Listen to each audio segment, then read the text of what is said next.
Fellas, you know Degree Cool Rush deodorant, right? Well, last year they changed the formula, and guys were mad about it. One dude even started a petition. So guess what? Degree heard us, admitted they messed up, and brought the original Cool Rush scent back exactly how it was. And it's in Walmart, Target, and other stores now for under $4. So grab some and remember why its cool, crisp, and fresh scent made it the #1 men's antiperspirant for the last decade. Degree Cool Rush is back, and it smells like victory for all of us.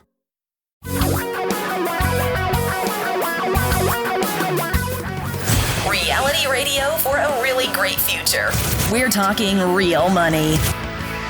Oh my gosh, it's that time again. I know you're excited. I know you've been waiting patiently for another exciting episode of Talking Real Money, the podcast. Hi, I'm Don. Over there is Tom. What? What are you shaking your head about? When you say it that way, it sounds like it's a put on. It's facetious. It's it was a little facetious. On. Okay, just want to make sure I'm reading you correctly. Do you think I'm serious? Wait a minute. How long have you known me? A long time. Okay, and so when I hear you say that, I don't know how to respond. Should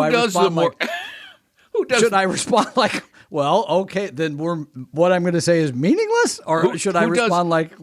Who does the more serious radio guy intros? You or me? I guess we'll have to give that to you, I suppose. No, you do the more serious ones. Yours are kind of more... I see. I'm more the news guy. I'm more the Ted Knight. Yeah, thanks, Lou, for taking over for me. No, but even Ted, we didn't take seriously. People tend to take you seriously. Well, shouldn't have been taken seriously. If people are taking me seriously, they just haven't been paying attention. All right. I just want to make sure we're on the same page. So you're being kind of like silly, and we haven't even started. And today we're going to be talking about an obituary. I mean, this is serious kind of stuff. So I don't know why you're being silly on a day like today. But okay. It's actually not an obituary. Anybody, well, maybe one person. There's probably one person on the planet who's going to be kind of sad. Well, he had grandchildren, so maybe more than there's one. like 8 or 9. Okay. A handful. Less than a small village worth of people. Less than a small community of people. Others will be glad to see him gone. A lot of people are just like, well, good, we can put this permanently behind us. We won't have Bernie Madoff to kick around anymore. Because Bernie passed away today at 82. He's the father of they're calling it the greatest financial fraud in history. By the way, when they say it was $65 billion, they are wrong. It was about $18 billion that people actually put into the fraud. At the end, they thought they had 65 because he claimed he'd been investing it, making a lot of money and all these things. No, but the actual loss was around, I think it was around 18, and they've collected. The trustees collected about $14 billion. I think they paid back almost 80% of the fraud. It's pretty good. So the question not that any of it's good. The question then is, who's really more serious about all of this, Tom or me? And you just learned it was Tom. Okay. Oh, I'm sorry. Right, I have to be very specific about this. Dang it! Does anybody really care about the particulars? Okay. Does anybody care? I guess we shouldn't. Anyway. It was a lot of money. And it was a lot of money. We should change the name because it's a better name anyway. A Ponzi scheme is a dumb name. A Madoff scheme sounds so much better because not only does it memorialize the greatest Ponzi schemer of all time, but it's a much more appropriate name for it. A Madoff scheme. He made off with my money. Indeed, you're right. The name is better. It's more recent. People are probably going to remember. And Charlie Ponzi. That was like 120 years. Who knows what that?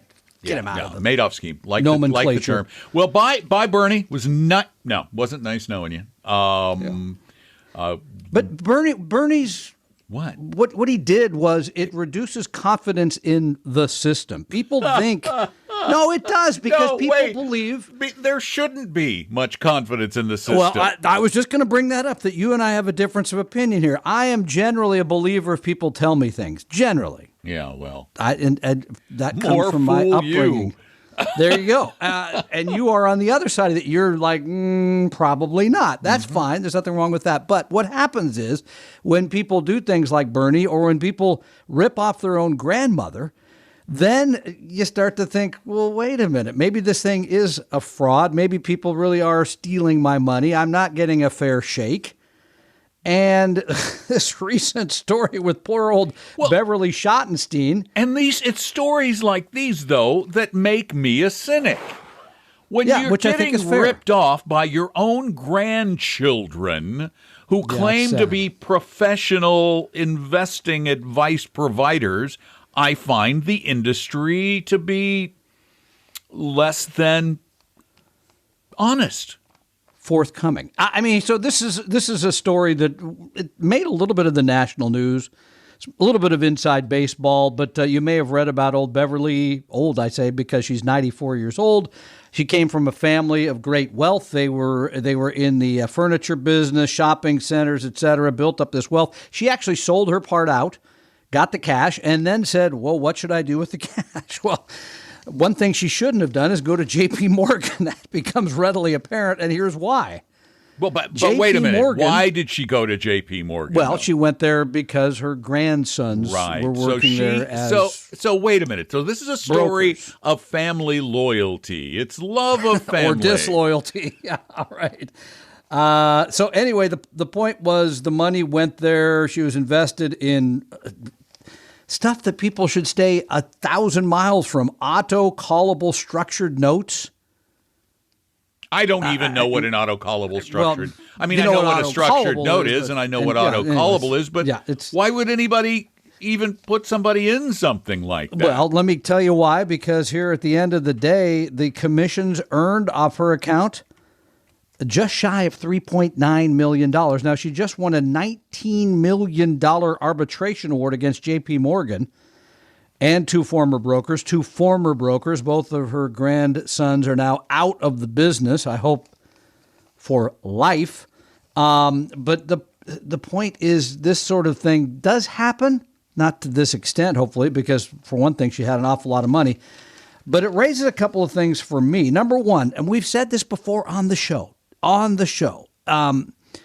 you should only ever hire, no reason to hire anybody else, 100% fee-only fiduciary, period. All right, because there's commissions were generated in these accounts. But I can pretty confidently state that these guys made it appear to Grandma that they were looking out for her best interest. They may not have come out and said the word fiduciary, but you know a lot of these people do.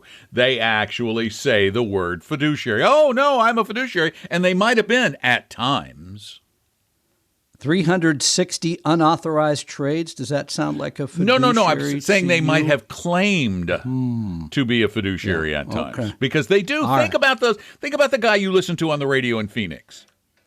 I'm always looking out for everybody's. Yeah. I'm looking out for everybody. I'm a fiduciary. And yet he's selling insurance products. He's not a fiduciary when he's doing that. I have no idea how he can even say that. Because he's lying. Okay, that's one.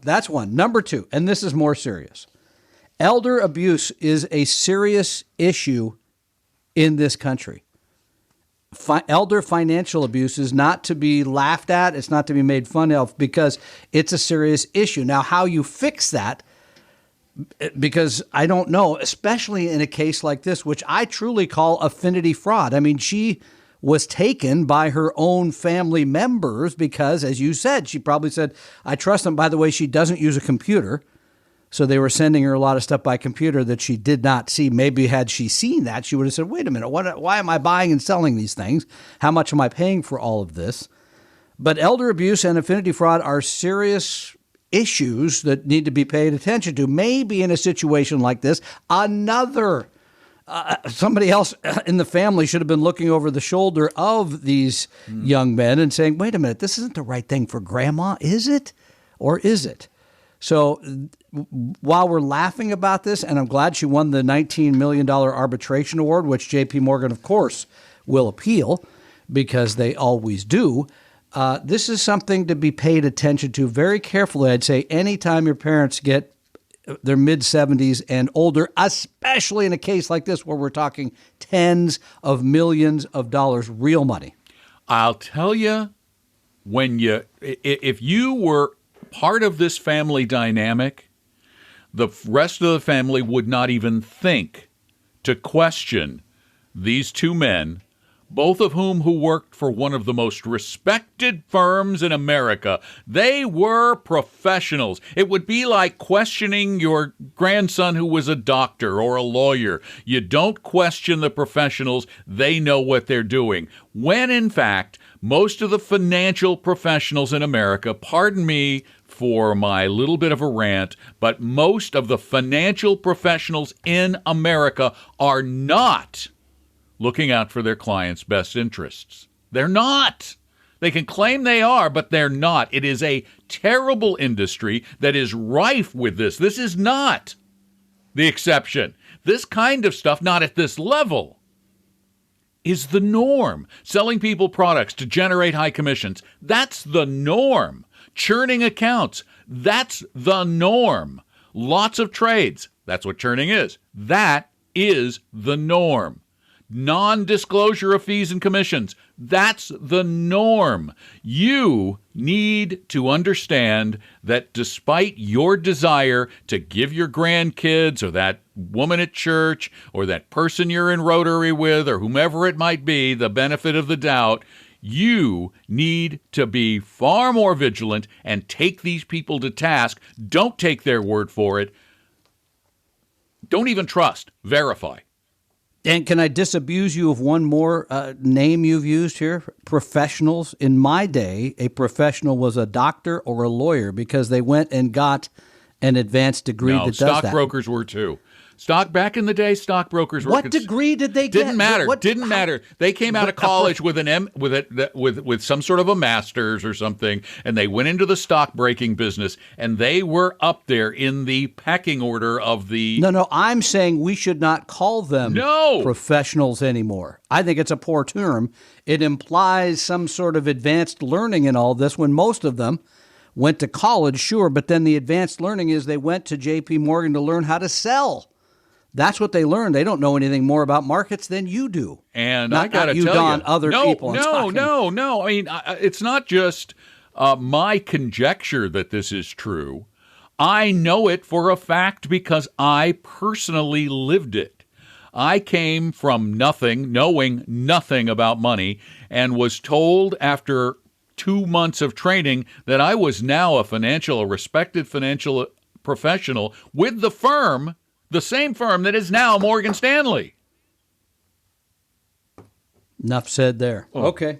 By the way, I'm looking forward to hearing how Thanksgiving goes this year. I know. I bet Thanksgiving is miserable. Too easy. Yeah. Too easy. Yeah. Those grandkids. Couple real turkeys are going to show up for that one. Those grandkids will not be there, and good riddance to them because I think what they did to their grandmother is deplorable. Shocking.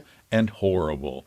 And, if you have questions before you get into trouble, you can call us anytime at 855-935-TALK, 855-935-8255. We would really like it if you'd call us before you get into something, but people tend to call us after they've already gotten into some things, and then it's harder to figure out what to do at that point. Sometimes it means, taking your lumps. So give us a call before bad stuff happens or after, 855-935-TALK, or send your questions in at talkingrealmoney.com. Here's one of those called-in questions, Tom. Yes, I have two mutual funds that are in managed mutual funds. So there are several mutual funds within the mutual fund. Used to be with USAA, now it's with Schwab. Is this a good way to go, or should I be getting my own portfolio from the broker's list that you were talking about? I hope you understood that. The bottom line is I got a traditional and a Roth IRA, and they're both managed funds, which means I'm paying a fee, %, I think. Well, it sounds to me like you had some sort of a managed account with USAA. USAA got out of the money management business. They sold off their mutual funds to Victory Capital, and they moved all of their managed accounts to Schwab. So what you probably have, and I don't know this for a fact without seeing your statements and talking to you more, is an advisory account of some sort at Schwab, because you said you have multiple mutual funds in it and you're paying an extra fee. So you got a fee and then you got fees for the funds. What the correct answer is dependent upon the quality of that portfolio, the costs of the funds, how well diversified they are, the quality of the advice. Without knowing those kinds of things, it's very difficult to give you any kind of an answer. We find when we talk to many people, we give on our website 3 fund portfolios at Fidelity, at Schwab, and at Vanguard. Pretty basic. You can set up, how risky you want it to be. They're pretty well diversified. But we still talk to so many of you who say, oh, it just feels confusing. I don't know what I'm doing. When do I rebalance this? If you're one of those people, then having an advisor, 100% fiduciary fee only advisor who manages. And when you say manage, that makes me think like active management, but somebody who's rebalancing the account, sending you money, whatever it is, it's worth it at the right price, right? I mean, this is the right price. And I think that's what he's getting, but I really can't tell because he says managed, but he said he's paying a fee and then he has mutual funds within the account. So it sounds like he could have a perfectly good advisory account at Schwab, or he could have something completely different. Don't pay commissions, never pay more than 1% management fee, and only, I guess this is the third time I said this in this program, only work with a 100% fiduciary, because then they won't come to Thanksgiving and try to fleece you. And the important part of that statement that Tom said isn't the word fiduciary. It's the 100% part. Because as we said, most advisors these days know that the buzzword is fiduciary. So they're all claiming to be fiduciaries. There's a well-known investment guy who's actually a CFP. He's actually a certified financial planner. He holds himself out on television to be a fiduciary, and yet the bulk of his financial business, his income, comes from the sale of indexed annuity products, which no one in the industry, except maybe him, would believe is a fiduciary type product. As a matter of fact, they're exactly contrary to the fiduciary standard. We're going to wrap up this podcast. Thanks for being a part of it.